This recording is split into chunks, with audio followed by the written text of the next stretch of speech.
Astaghfirullah. Bismillahirrahmanirrahim. Assalamualaikum warahmatullahi wabarakatuh.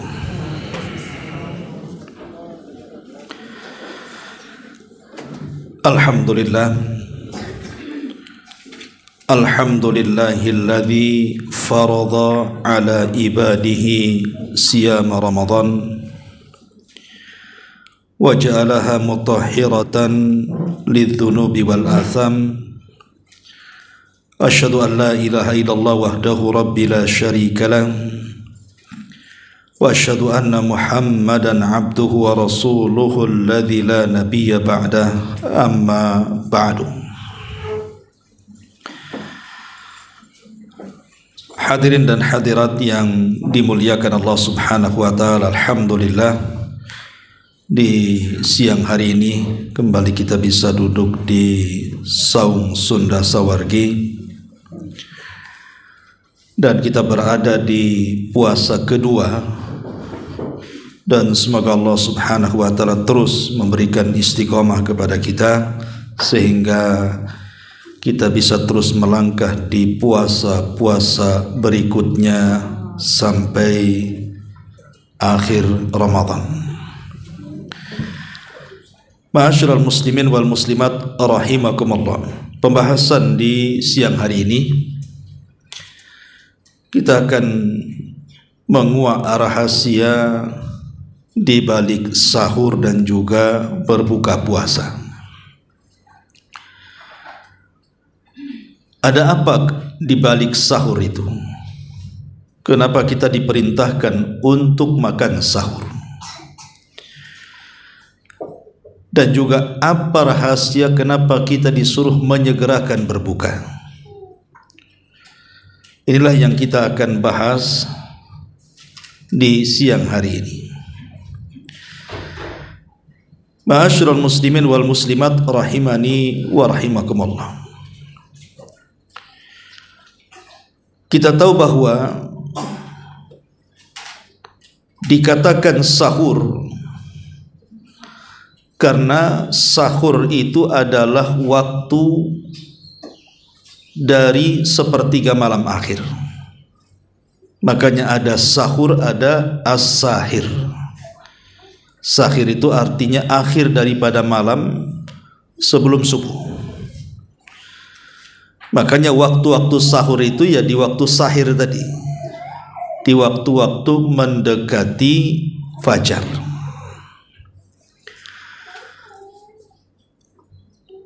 Di dalam surah Al-Baqarah 187 Allah katakan, wa kulu washrabu hatta yatabayyana lakumul khaytul abyad minal khaytil aswadi minal fajri.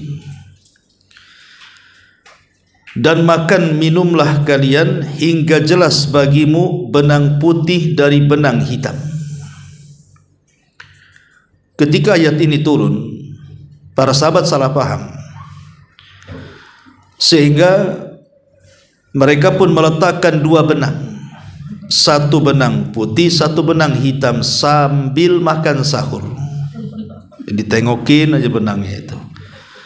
Jadi kalau sudah tampak tuh benang hitam dari benang putih itu, baru mereka berhenti. Karena kan di zaman itu memang gelap gitu ya. Kemudian Nabi SAW menjelaskan, bukan itu maksudnya, tapi maksudnya benang putih dari benang hitam itu adalah terbitnya fajar. Dan yang dimaksud di sini adalah fajar shadiq, bukan fajar kadzib. Ma'asyiral muslimin yang dimuliakan Allah Subhanahu wa taala, ada sebuah hadis yang menjelaskan tentang pentingnya kita ini makan sahur. Di antaranya adalah hadis yang dikeluarkan oleh Imam Bukhari dan yang lainnya. Nabi SAW mengatakan, tasahharu fa inna fis sahuri barakah. Makanlah sahur, karena sesungguhnya di balik makan sahur itu terdapat berkah. Apa maksudnya terdapat berkah di sini? Ada yang mengartikan pertama karena orang yang makan sahur itu berpahala. Jadi kalau kita bangun di sepertiga malam, kemudian kita makan sahur dalam rangka niat puasa, maka sahur kita berpahala. Bayangkan makan saja dapat pahala. Kan rugi kalau sudah makan kemudian ditinggalkan, berarti tidak dapat pahala. Ini yang pertama. Kenapa sahur disebut barokah? Karena setiap suapan makan sahur itu bernilai pahala. Yang kedua, sahur disebut berkah itu karena dengan sahur itu meringankan beban orang yang puasa. Coba ibu bapak bayangkan kalau seandainya orang tidak makan sahur, itu akan mempengaruhi kepada puasanya itu. Boleh jadi belum separuh hari saja sudah lemas. Boleh jadi belum separuh hari saja sudah terasa lapar ataupun dahaganya. Maka dengan adanya sahur terdoronglah kita ini minimalnya dari awal sampai tengah puasa itu kita kuat. Nah, biasanya kalau sudah jam 3 ke atas tuh mulai cacingnya teriak gitu ya. Mulai kemudian juga lehernya kecekik, haus ya. Mulai perutnya kelilit gitu ya, lapar, itu udah biasa tuh. Tapi kan separuh lebih terbantu dengan sahur itu. Makanya kenapa di permulaan puasa, di permulaan puasa itu batas orang tidak boleh makan, tidak boleh minum, tidak boleh melakukan hubungan suami istri itu ketika tidur. Jadi kalau seandainya seseorang tertidur nih jam 8 kemudian bangun jam 10 malam, berarti setelah bangun tidak boleh makan lagi, tidak boleh minum lagi, bahkan tidak boleh melakukan hubungan suami istri. Itu permulaan puasa. Tapi kemudian ada peristiwa yang menggegerkan di tengah-tengah para sahabat. Ketika ada seorang Ansor yang pulang dari kebunnya bertani, lelah dia. Pulang ketika itu datang di waktu maghrib. Sampai rumah pula istrinya lupa menyediakan makanan berbuka. Sehingga kemudian istrinya meminta kepada suaminya yang Ansor ini untuk menunggu sebentar, dia akan mencari makanan keluar. Qadarullah ketika sang istri mencari makanan, si suami pula tertidur. Ketika sang istri sudah dapat makanan, sang istri kesel karena nggak bisa dimakan lagi. Kalau sudah tidur dilarang makan, dilarang tidur, dilarang minum dan dilarang berhubungan. Harus sudah wajib puasa lagi. Kan ini memberatkan. Maka akhirnya kemudian sang suami seorang Ansor ini terpaksalah dia tidak makan, tidak minum dan tidak melakukan hubungan sampai besoknya lagi. Berarti dia 2 hari berturut-turut puasa jadinya kan. Pas tengah siang di hari kedua tumbang dia, pingsan di kebunnya. Kabar ini sampai kepada Nabi SAW. Kemudian turunlah ayat tentang wakulu washrabu, makanlah kalian, minumlah hatta yatabayyana lakumul khaytul abyadi minal khaytil aswadi minal fajr.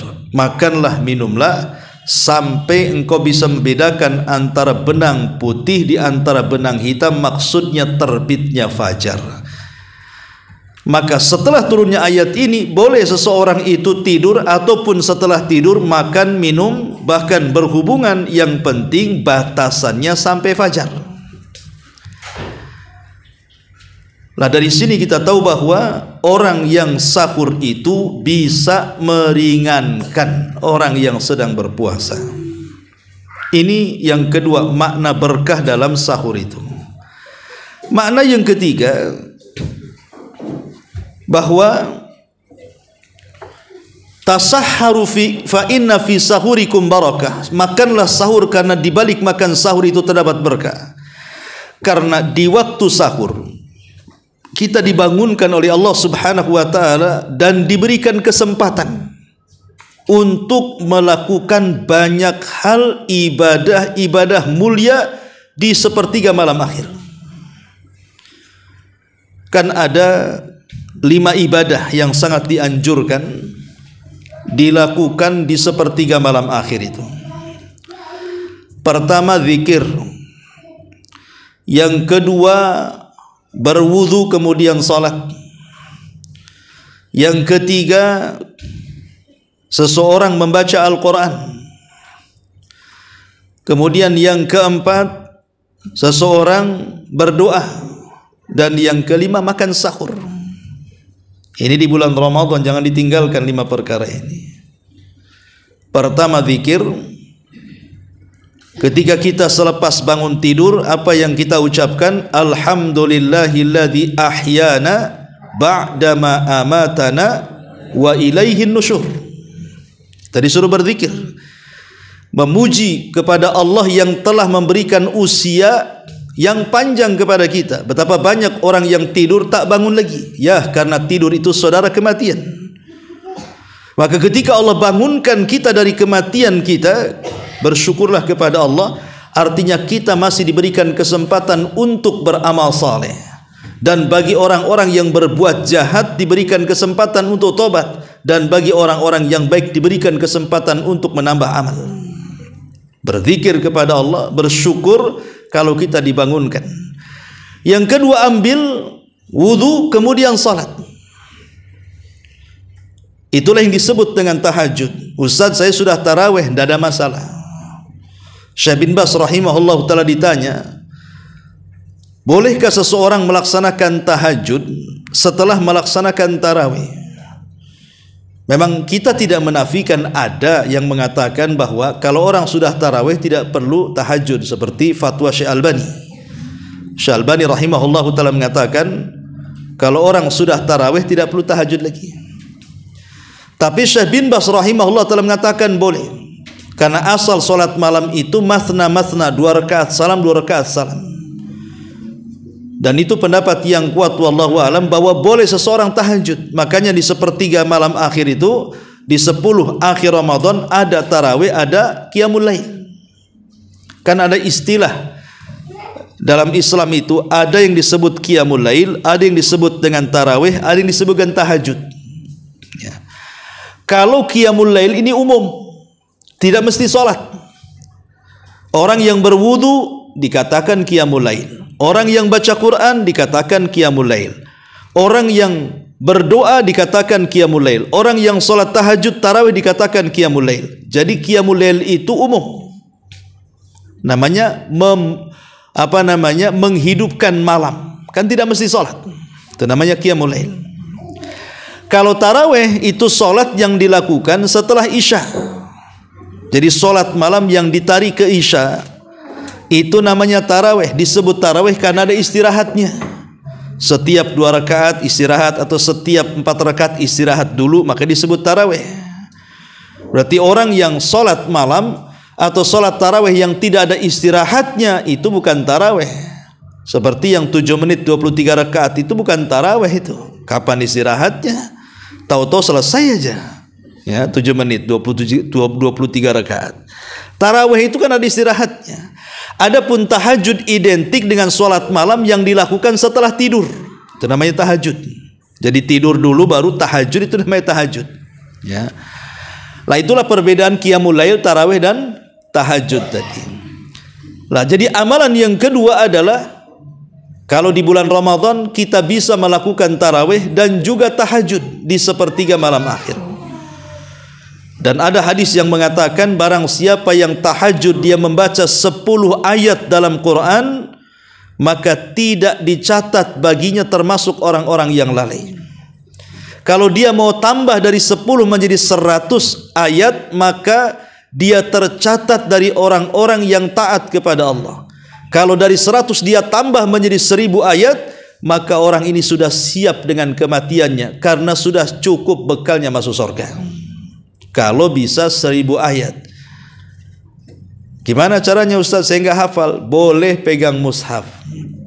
Ya, kalau qiyamul lail boleh kita pegang mushaf. Tapi yang sudah lancar bacanya. Kalau yang nggak lancar nengok aja nanti bingung tuh, enggak. Tengokin aja ini. Berdiri aja lama kan. Maksudnya yang lancar, kalau lancar kan enak gitu bacanya, ya. Jadi itulah amalan yang pertama zikir, yang kedua wudu, yang ketiga salat. 3 amalan inilah yang kemudian menguraikan ikatan setan. Kata Rasul, setiap seseorang itu mau tidur, itu kan setan datang tuh. Kemudian mengikat tengkuknya kita, 3 ikatan. Setiap satu ikatan di situ ada mantranya. Kata setan, tidurlah malam masih banyak, masih panjang. Tidurlah malam masih panjang, sampai 3 kali. Kenapa mantranya seperti itu? Sengaja setan itu supaya kita tidak tahajud. Makanya dilenakan dengan tidurnya. Kalaupun tidak bablas subuhnya, minimalnya ya subuhnya sajalah, sholat malamnya lewat gitu ya. Tapi kalau bisa targetnya saat subuh-subuhnya lewat, target setan tuh. Makanya kata Rasul, apabila dia bangun kemudian berzikir, hilang 1 ikatan. Kalau dia berwudu, hilang 2 ikatan. Kalau dia sholat, maka hilang 3 ikatan itu. Dan di pagi hari jiwanya akan baik, dan dia akan mampu menatap masa depan dalam hari itu. Tapi kalau tidak, jiwanya jahat dan akan banyak masalah yang tidak tahu dari mana masalah itu datang. Maka ini di amalan yang penting di malam hari itu. Kemudian setelah sholat baca Quran. Karena baca Quran di sepertiga malam akhir itu kata Allah, inna Qur'anal fajri kana mashhuda. Sesungguhnya bacaan Al-Quran di sepertiga malam akhir itu disaksikan para malaikat. Kemudian yang keempat, berdoalah. Doa inilah masuk di dalamnya istighfar, masuk di dalamnya permintaan apa sajalah. Jadi jangan pernah tinggalkan doa dan istighfar. Ingat hadis yang menjelaskan Allah turun sepertiga malam akhir, di mana Rasulullah SAW mengatakan, innallaha yanzilu ila sama'id dunya fi kulli thuluthil lailil akhir wa dzalika kulla lailatin. Jadi Allah itu turun ke langit dunia dalam sepertiga malam akhir, dan itu setiap malam. Kemudian Allah berkata kepada hamba-hambanya, man yad'uni fa astajibalah, wa man yas'aluni fa utiyah, wa man yastaghfiruni fa aghfirlah. Siapa yang berdoa ku kabulkan, siapa yang minta ku kasih, siapa yang minta ampun ku ampuni dosa-dosanya.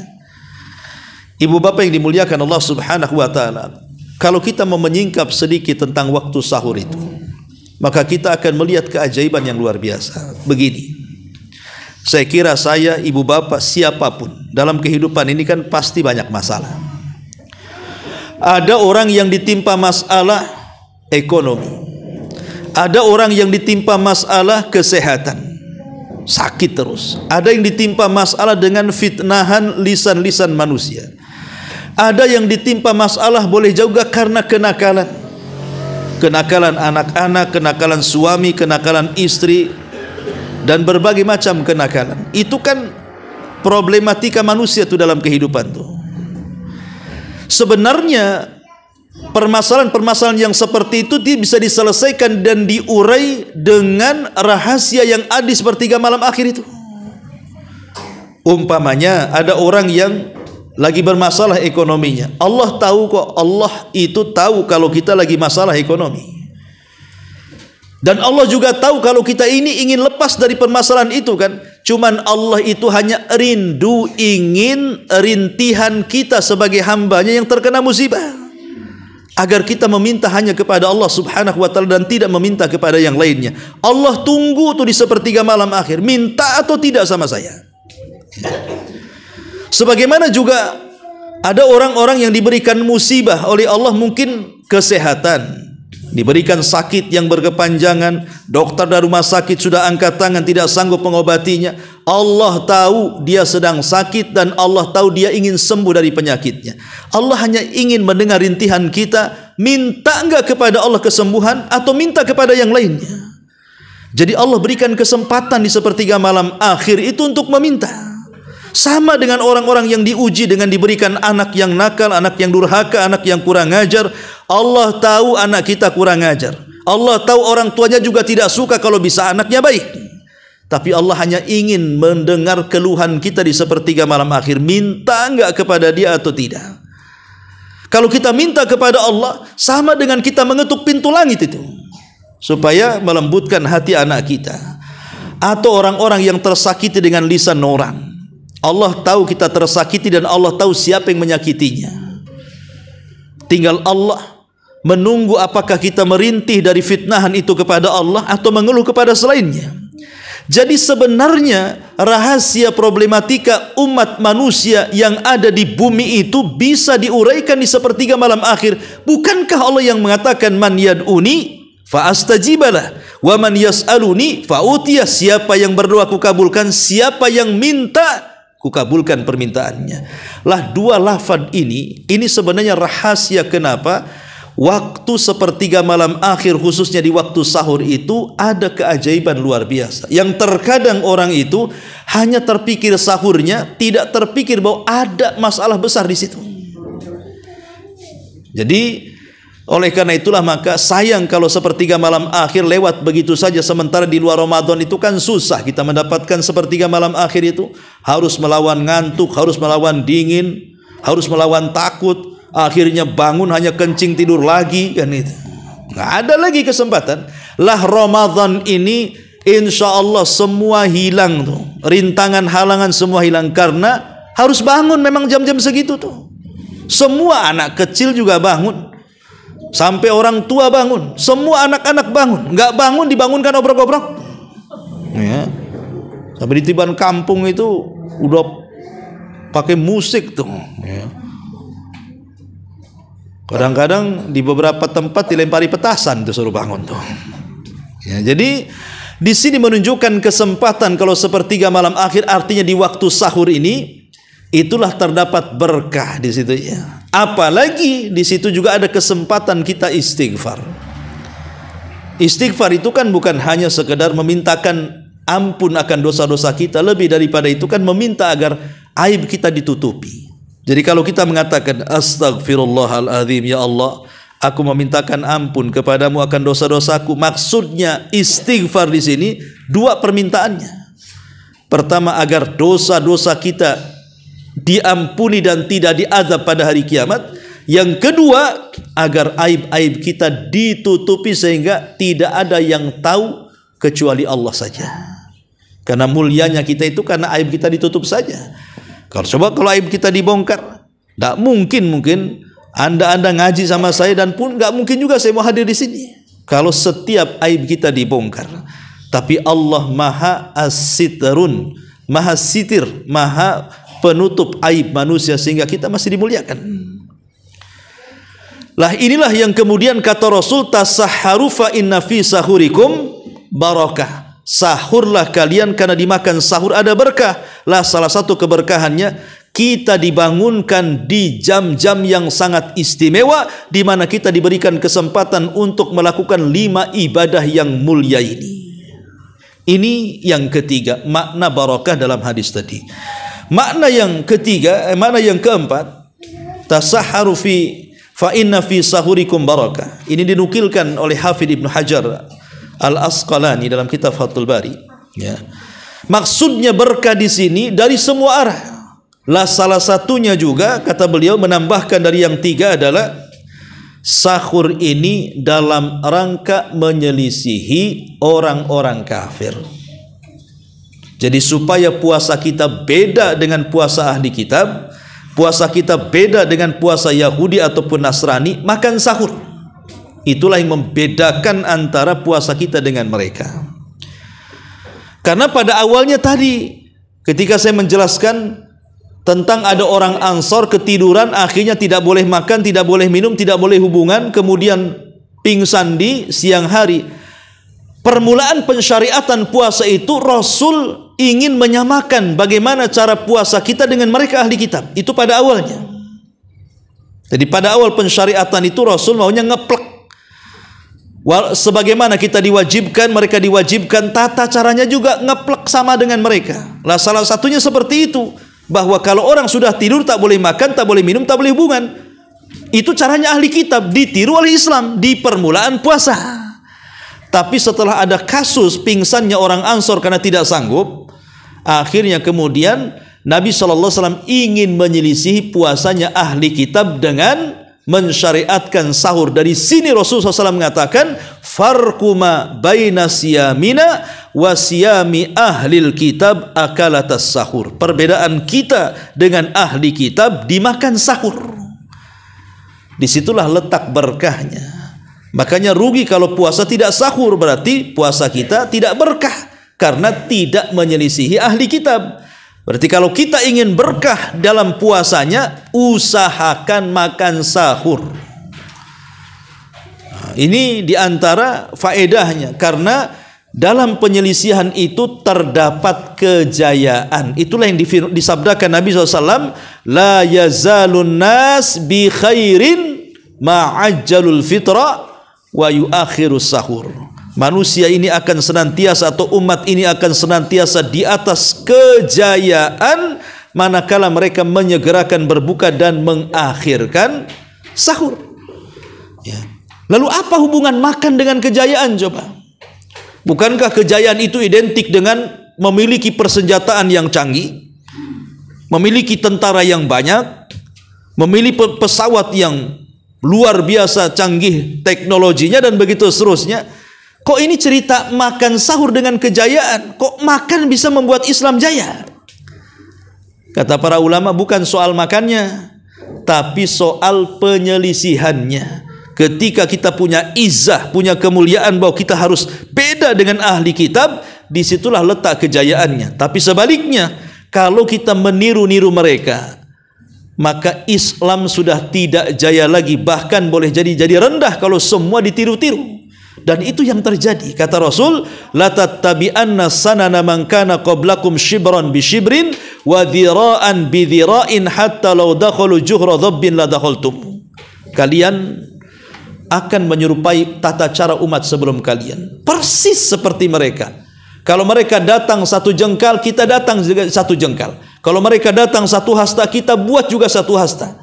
Sampai kalau mereka masuk ke lubang biawak yang berkelok sekalipun, kita ikut di belakangnya. Lihat bagaimana Rasul menggambarkan bahwa di akhir zaman, bagaimana umat Islam meniru orang-orang kafir itu persisnya. Maka disitulah hilangnya wibawa Islam. Supaya ada kejayaan Islam, maka selisihi mereka, salah satunya dengan menyegerakan berbuka dan mengakhirkan sahur. Disitulah letak kejayaannya. Itulah makna daripada barakah. Tasahharu fa inna fi sahurikum barakah. Makanlah sahur, karena dimakan sahur itu terdapat berkah. Ma'asyiral muslimin wal muslimat rahimani wa rahimakumullah. Baik, ada beberapa perkara yang harus diperhatikan ketika kita bicara soal makan sahur. Yang pertama yang harus diperhatikan makan sahur itu, bahwa makan sahur itu adalah perintah dari Al-Quran dan perintah dari Nabi sallallahu alaihi wa ala alihi wasallam. Kemudian yang kedua, bahwa sahur itu terdapat keberkahan yang sudah saya jelaskan. Bahkan Rasul mengatakan al-barakatu fi thalathatin. Barakah itu ada di 3 perkara. Al-jama'atu was-sarid was-sahur. Jamaah, makanan sarid, dan makanan sahur. Kemudian yang ketiga, para malaikat akan bersolawat kepada orang-orang yang makan sahur. Ingat, malaikat akan datang kemudian bersolawat kepada orang-orang yang makan sahur, dan solawatnya para malaikat kepada kita artinya malaikat memintakan ampun akan dosa-dosa kita. Sebagaimana Nabi SAW mengatakan, fa innallaha wa malaikatahu yusalluna alal mutasahhirin. Sesungguhnya Allah dan juga para malaikatnya akan bersolawat kepada orang-orang yang makan sahur. Subhanallah, bukan malaikat, Allah juga bersolawat kepada kita orang-orang yang makan sahur. Kan rugi kalau orang kemudian meninggalkan sahur ini. Ini yang ketiga. Yang keempat, bahwa sebaik-baik makanan sahur adalah tamar. Kata Nabi SAW, nikmas sahur al-mu'min at-tamru. Sebaik-baik sahur seorang mukmin adalah kurma. Tamar itu beda dengan rutab. Kalau rutab itu basah, itu disunahkan ketika buka. Tapi kalau tamar itu kering, ya, itu disunahkan ketika sahur. Jadi kalau bisa kurma itu tidak lepas gitu ya, baik ketika buka ataupun ketika sahur. Ya minimal 3 butir, lebihnya ya 1 nampan nasi kan gitu ya.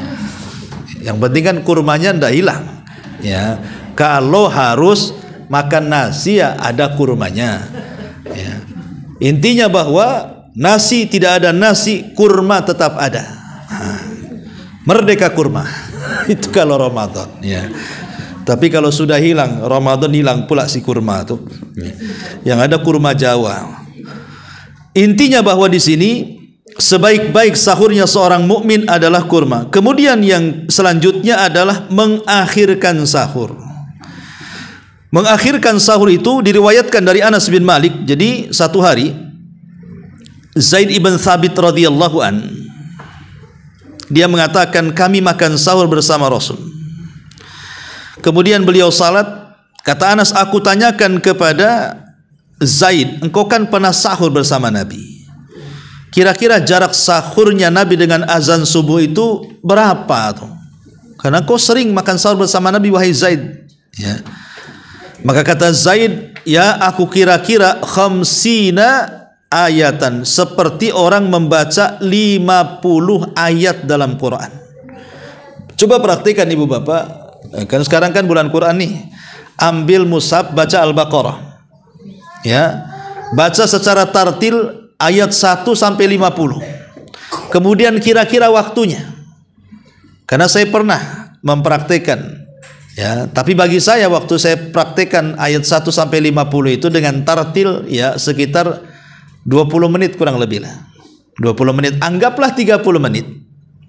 Berarti sahurnya Nabi SAW dari azan subuh itu 30 menit tuh. Jadi 30 menit lagi mau azan, Rasul baru sahur. Berarti selesai sahur itu mendekati tengnya azan subuh. Jadi kalau seandainya subuh itu jam 5 gitu ya, Rasul mulai makan sahur itu setengah 5. Jadi kalau sudah selesai, berarti anggaplah sahurnya 20 menit, masih ada sisa beberapa menit ke azan subuh. Itu yang diajarkan Nabi SAW, mengakhirkan sahur. Tapi kan macam-macam ya orang makan itu bu ya. Kan ada orang yang makan cepat, berapa detik habis 2 piring. Ada yang lambat ngunyahnya. Ya. Lah yang lambat ngunyahnya ya jangan kemudian cepat-cepat ke subuh. Ya, ada orang yang makan lama, 1 piring itu lama kali ya, 1 jam. Nah, kalau 1 jam ya 1 jam sebelum subuh sudah makan tuh, supaya dia asik ngunyahnya ya. Sebab kalau nelen nanti kebesekan dia. Tapi kalau yang cepat, enak lah itu yang cepat itu.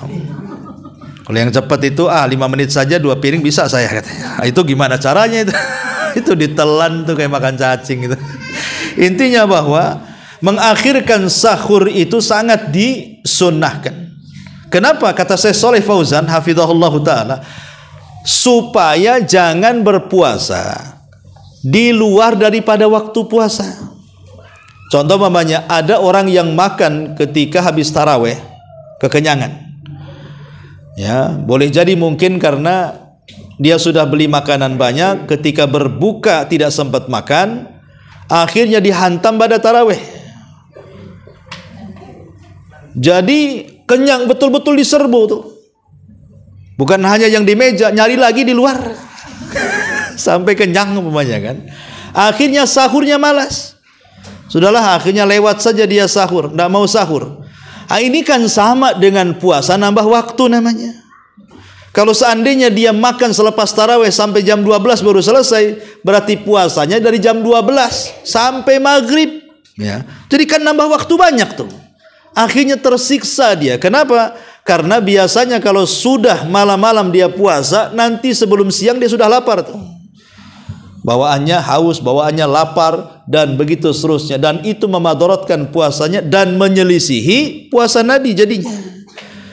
Nah, ini harus dipahami kenapa kita harus mengakhirkan sahur, karena di akhir itulah bisa menjadikan kita kemudian lebih membantu puasanya lagi. Ini kalau cerita sahur. Adapun yang kedua, pembahasan yang kedua adalah berbuka. Ma'asyiral muslimin wal muslimat rahimakumullah. Di dalam sebuah hadis Nabi sallallahu alaihi wasallam mengatakan, "Walladzi nafsi Muhammadin biyadi,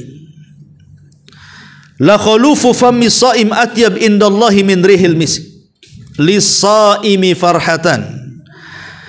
farhatun inda fitrih wa farhatun inda liqa'i rabbi."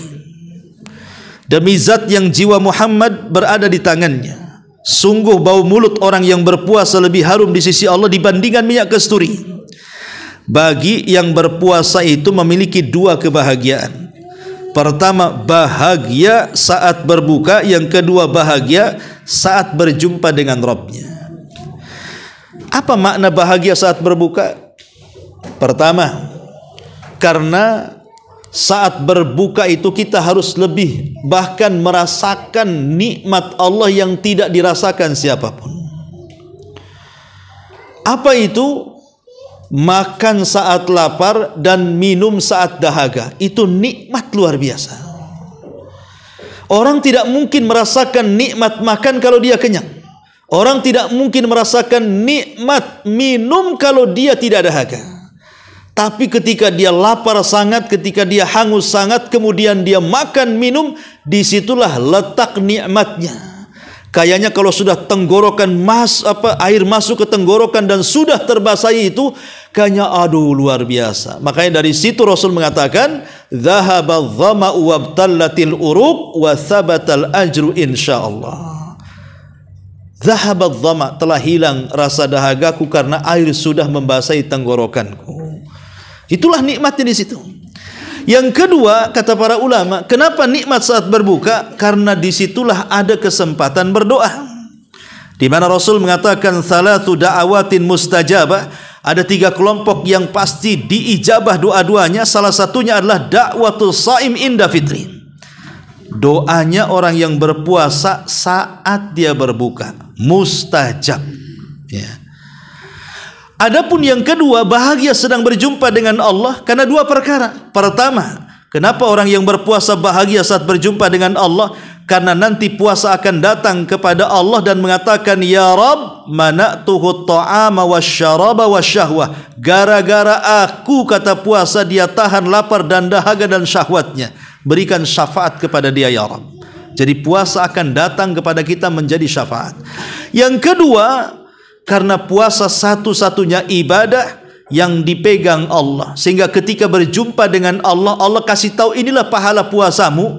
Dia senang sekali. Kenapa? Karena utuh pahalanya tidak diambil orang di saat manusia menyerahkan pahala-pahala selain daripada puasa kepada orang yang dizaliminya. Itulah yang dikatakan as-saumu li wa ana azzibihi, puasa itu untukku dan aku yang akan membalasnya. Ma'asyiral muslimin wal muslimat rahimakumullah. Secara singkat, adab-adab ketika berbuka, 1, memperbanyak doa. Berdasarkan hadis Anas bin Malik tadi, 3 orang yang akan diterima doanya. Salah satunya doa orang yang berpuasa. Yang kedua, sebelum makan jangan lupa baca basmalah. Semangat buka iya, tapi basmalah jangan ditinggalkan. Saking laparnya, saking hausnya, ketika teng azan langsung main minum, nggak begitu juga. Bismillah ini tetap harus dibaca, karena itu yang menjadikan berkah sebuah makanan, sebuah minuman yang kita makan dan kita minum. Kenapa? Karena ada hadis yang mengatakan, "Idza akala ahadukum falyadhkur ismallah, fa in nasiya an yadhkur ismallah fi awwalihi falyakul bismillah awwalahu wa akhirah." Apabila salah seorang di antara kalian makan, maka hendaklah dia menyebut nama Allah. Jika dia lupa menyebut nama Allah di awalnya, hendaklah dia mengucapkan di akhirnya bismillahi awwalahu wa akhirah, dengan nama Allah yang awal dan yang akhir. Ustaz, saya ini tinggal suapan yang terakhir. belum baca basmalah, baca bismillah awwalihi wa akhirih. Kalau sudah selesai makan 1 jam ya tidak perlu, memang sengaja ibu ini meninggalkan basmalah ya. Yang ketiga, ingat doa orang yang berbuka, baca juga. Ada sebuah hadis, hadis ini diriwayatkan oleh Imam Abu Dawud dan hadis ini dihasankan oleh sebagian para ulama. Tadi yang dibaca oleh anak, dhahabadh dhama'u wabtallatil uruq wa thabatal ajru insyaallah. Telah hilang dahaga, telah basah kerongkongan, semoga ada pahala yang ditetapkan yang Allah kehendaki. Pertanyaannya, kapan berbuka? Kapan membaca doa ini? Sebelum atau setelah? Maksudnya sebelum makan dan minum atau setelah makan dan minum kemudian kita membaca doa ini? Maka kalau lihat dohir, secara dohir doa berbuka puasa ini ya dibaca setelah membatalkan puasa, dohirnya. Karena di sini menggunakan fi'lul madhi semua, bentuk kata lampau, telah hilang berarti hilangkan dulu baru hilang. Telah hilang berarti minum dulu baru dikatakan telah hilang. Lah kalau belum minum telah hilang, apa ini hilang kan itu? Belum minum kok dibilang hilang? Ya tidak mungkin secara logika. Ya, ini kan pakai bahasa fi'lul madhi, kata kerja bentuk lampau. Telah hilang berarti minum dulu baru hilang. Nah, baru kemudian membaca dhahabadh dhama'u wabtallatil uruq wa thabatal ajru insyaallah. Wallahu alam. Jadi dibaca setelah minum minuman, baru kemudian membaca doa ini. Ada memang lafaz yang umum di masyarakat seperti Allahumma laka sumtu wa ala rizkika aftartu gitu ya. Bi rahmatika ya arhamar rahimin. Maka sebagian para ulama mengatakan hadis itu mursal karena ada rawi namanya Mu'ad bin Abi Zur'ah, ya, seorang tabi'in, bukan sahabat Nabi SAW. Dia seorang yang mursal dan ulama mengatakan ada beberapa rawi yang majhul. Intinya bahwa hadis itu dhaif, hadis itu lemah. Maka doa yang dianjurkan adalah dhahabadh dhama'u wabtallatil uruq wa thabatal ajru insyaallah. Tapi kalau ingin mengambil maknanya enggak apa-apa. Bukan lafadznya, hanya maknanya saja. Kita mengatakan Allahumma laka sumtu wa bika amantu ala rizkika aftartu, enggak apa-apa kalau untuk diambil maknanya, bukan lafadznya. Karena lafadznya kan lemah. Tapi kan maknanya tidak menyelisihi. Maka tidak ada masalah insyaallah. Ma'asyiral muslimin wal muslimat rahimani wa rahimakumullah. Kemudian yang terakhir tentunya juga yang paling penting dalam berbuka adalah menyegerakannya. Karena ada hadis yang mengatakan la tazalu ummati ala sunnati ma lam tantadir bi fitrihan nujum. Umatku akan senantiasa berada di atas sunnahku selama tidak menunggu munculnya bintang saat berbuka. Semata-mata terbenam matahari langsung buka, minum, makan, atau kalau tidak ada yang diminum dan tidak dimakan cepat niat batalkan. Pamannya dia dari PT ke Maghriban di jalan, ibu dari pasar kaget gitu ya, belum sampai karena kaget azan, akhirnya sudahlah balik lagi. Nah, cepat niatkan batal, ya itu boleh ya. Yang penting diniatkan, jangan sampai tidak diniatkan. Adapun soal sunnah apa yang dimakan, memang kalau rututan hadis Nabi, pertama rutob yang dimakan itu. Rutob itu ya kurma kuning yang basah, yang enak, itu namanya rutob tuh. Tapi kalau tidak ada rutob, bolehlah tamar. Tamar itu ya kurma yang kering, yang umum lah, yang dijual-jualkan kurma tamar biasanya. Ya, kalau tidak ada, ya sudahlah, tegukan air, minimal air yang manis-manis. Karena Rasul itu suka dengan yang manis-manis seperti madu, itu Rasul suka. Tapi yang pertama kali kalau kita mau buka dan ada rutob, makan rutob. Kan makan rutob itu ibarat buah-buahan sebenarnya. Kan dalam Quran itu kalau kita melihat kenikmatan sorga ibu bapak yang dimuliakan Allah Azza wa Jalla, selalunya Allah mendahulukan makan buah-buahan, baru makan berat, baru minum. Seperti Allah mengatakan, wa dhullilat kutufuha tadlila wa yutafu alaihim bi'aniyatin. Nah, di sini kan Allah mengatakan dan buah-buahan di sorga itu didekatkan kepada kita cara memetiknya, sehingga kita bisa memetik sambil duduk, bisa memetik sambil baring, bisa memetik sambil tidur. Jadi rantingnya yang dekat kepada kita, bukan kita yang dekat ke ranting. Jadi buah-buahan di sorga itu tidak seperti di bumi. Kalau di bumi itu kan harus perang tuh dengan semut rang-rangnya, dengan semut hitamnya, dengan semut merahnya. Belum lagi sudah naik, sudah kena serbu semut tak jadi naik. Atau yang berhasil naik, rupanya buahnya jauh pula di ujung rantingnya. Banyaklah perjuangan itu. Kita ini karena beli di pasar saja, kita tidak tahu perjuangan orang naik ke atas pohon mangga kan. Tapi kalau kita melihat perjuangan orang yang manen duren, manen macam-macam lah, itu susah tuh. Tapi di sorga itu batangnya yang dekat. Ibu mau duren nih, batang duren yang dekat tinggal petik. Habis petik ada lagi itu bekas petikannya. Karena luar biasa. Ya. Jadi kemudian wa yutafu alaihim bi aniyah, setelah menyebutkan buah-buahan maka akan dikelilingkan kepada mereka bejana-bejana. Ahli tafsir mengatakan apa? Maksudnya makanan-makanan berat seperti daging-daging. Baru setelah itu bicara tentang gelas-gelas yang diputarkan. Berarti cerita makan. Dan begitu tartibnya dalam Quran itu. Biasanya kalau cerita kenikmatan sorga yang berkaitan dengan makan, biasanya didahului dengan buah-buahan, kemudian makan berat, kemudian minum. Lah seolah-olah Nabi juga sama seperti itu. Jadi seolah-olah Nabi juga mengajarkan kan rutab itu sama dengan buah-buahan. Jadi kalau kita mendahulukan buah-buahan, rutab itu mendahulukan buah-buahan, baru kemudian makan, baru kemudian minum, ya, maka kita telah mencontoh bagaimana Al-Quran itu menata kesehatan daripada makan. Karena saya baca artikel dan saya juga bertanya kepada dokter itu bahwa memang buah-buahan itu di awal gitu ya. Tapi yang kebanyakan kita justru buah-buahan itu di akhir, katanya itu apa istilahnya itu? Cuci muka ke cuci mulut tuh. Cuci mulut ya gitu ya. Padahal kan buah-buahan dulu biar bagus ususnya, baru makanan berat, baru minum. Itu konsep Quran tuh. Lah Rasul juga sama nih. Kata Nabi SAW, tamar dulu, rutab dulu. Kan itu bagian daripada buah-buahan. Tamar minum, baru makan berat. Kalau kita kan enggak, tamarnya banyak.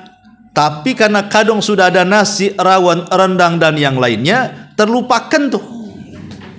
Biasanya kalau sudah satu suap nasi, mau 2, 3, 4, lupa tuh kurma. Itu kebanyakan. Makanya di sini bagaimana? Karena kan kita satu hari tak makan masalahnya. Supaya lambungnya sehat mungkin seperti itu ya. Tapi yang jelas ini sunnah ya. Sunnah yang dianjurkan Nabi SAW. Intinya bahwa di sini inilah diantara makanan-makanan yang kita makan ketika berbuka. Dan yang lebih daripada itu, bukan hanya sekedar bicara soal bukanya, tapi ada doa yang luar biasa saat menjelang berbuka itu. Minta kepada Allah agar kita dibebaskan dari api neraka. Lah karena agungnya berbuka itu, sampai orang yang ngasih makan orang berbuka saja pahalanya sama dengan orang yang berpuasa. Dan inilah sedekah yang paling afdal di bulan Ramadan adalah memberi makan orang yang sedang berpuasa. Inilah diantara kajian, tidak bisa lama-lama Bu ya, karena kasihani saya ya, karena kalau ngomong terus bisa haus ya. Jadi sampai di sini saja, kita buat tanya jawab, silakan. Wallahu a'lam. Iya. Ya.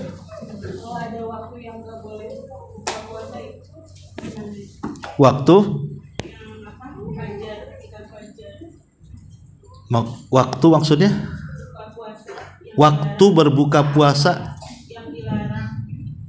Waktu yang dilarang berbuka puasa. Ya duhur itulah, tidak boleh. Duhur, asar itu tidak boleh. Nanti batal.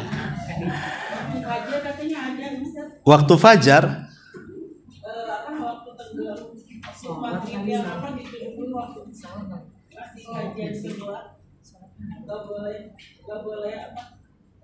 Gak boleh buka puasa kalau waktu matahari lagi terbenam gitu, gimana gitu? Lah justru waktu terbenam matahari ya boleh lah. Saya kurang paham pertanyaannya, jadi jawabannya juga tidak paham kan. Artinya apa ya? Saya belum ketangkep nih maksudnya gimana. Kadang-kadang ada yang bertanya itu ya kayak tulalit, tapi saya paham. Ini tak paham pun. Udah dicerna-cerna tak paham-paham. Saya malah puasa Ustaz. Iya. Iya. Yang ini Ustaz, yang kalau sholat isya itu digabungkan dengan sholat tarawih itu bagaimana Ustaz? Baru Ustaz pernah sampaikan itu. Boleh. Jadi orang yang masbuk, kalau seandainya dia masbuk rupanya di masjid sudah tarawih, maka kita gabung dengan tarawih, di mana niat kita sholat isya, yang tarawih biar dia tarawih. Ya, digabung. Tapi maksudnya kita niatnya tarawih isya, yang tarawih cuman kita menggabungkan diri ke sholat sunnah. Ya. Jadi tapi kemudian kalau imam salam di 2 rakaat, ya kita lanjutkan. Ya kalau nggak lanjutkan kan kurang rakaatnya. Ya maksudnya kan tujuan kita hanya ngambil isyanya supaya dapat pahala jamaahnya. Itu maksudnya. Boleh menggabungkan diri ke sholat sunnah. Tapi tidak terhitung rakaat, Bu. Ya. Tidak terhitung rakaat karena dia sedang melaksanakan isya, yang satunya tarawih. Artinya kekurangannya tetap tarawihnya ditambah nantinya. Wallahu a'lam. Iya. Iya. Ada pertanyaan di LPA, kapan waktu diharapkan makan bagi orang berpuasa? Tapi jawaban keduanya dibilangkan makan atas orang berpuasa adalah ketika fajar yang kedua tampak jelas memiliki. Oh, waktu sahur. Saatnya jawabnya berbuka, tapi jawabnya gini, hanya benar apa tidak maksud itu. Iya, itu sahur. Bukan berbuka ya. Sahur. Kalau berkaitan dengan fajar itu bicara sahur. Kalau berkaitan dengan terbenam itu bicara buka. Sahur itu ada 2 fajar, Bu ya. Ada namanya fajar sodik, ada namanya fajar kadzib. Fajar sodik itu kalau terlintas antara barat dan timur itu masih kadzib. Tapi kalau sudah utara ke selatan itu namanya sodik. Ya. Dan fajar sodik itu dia memancar ke ganggang, ke atap-atap, ke rumah-rumah. Ya. Zaman dulu, iya Bu, zaman dulu di zaman dulu menentukan waktu itu memang dengan melihat. Sampai pada era ya sekitar 13 Masehi atau apa, ditemukanlah satu alat namanya bansret, mungkin bahasa kitanya ya, besi yang ditegakkan, kemudian kita melihat bayang-bayang, oh ini masuk waktu zuhur, ini masuk waktu asar. Tapi belakangan ditemukan jam, maka sepakat para ulama mutaakhirin jam ini bisa digunakan untuk penentuan waktu dan tidak berselisih dengan dalil-dalil. Karena pernah terjadi 20 tahun yang silam ketika ada sebagian orang yang mengeritik di Saudi Arabia tentang waktu subuh yang kecepatan 20 menit ya. Jadi kala itu era Syekh daripada bin Bas. Syekh bin Bas itu yang ketika itu menjadi ketua Lajnah Daimah. Lah Syekh bin Bas akhirnya kemudian membuat tim. Apakah betul waktu subuh yang telah menjadi ketentuan kerajaan itu terlalu cepat 20 menit dan belum masuk waktu? Akhirnya setelah tim terbentuk, rupanya tidak. Kata Syekh bin Bas, tidak ada yang menyelisihi dan tidak kecepatan. Disinilah kemudian terjadi polemik tentang waktu fajar. Jumhurul ulama mengatakan bahwa waktu subuh itu semata-mata terbit fajar, tidak harus nunggu terang, itu sudah boleh azan.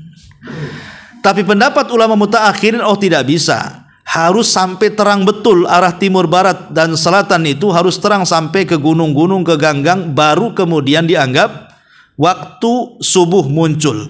Lah jarak dari munculnya fajar pertama sampai terang itu sekitar 20 menitan.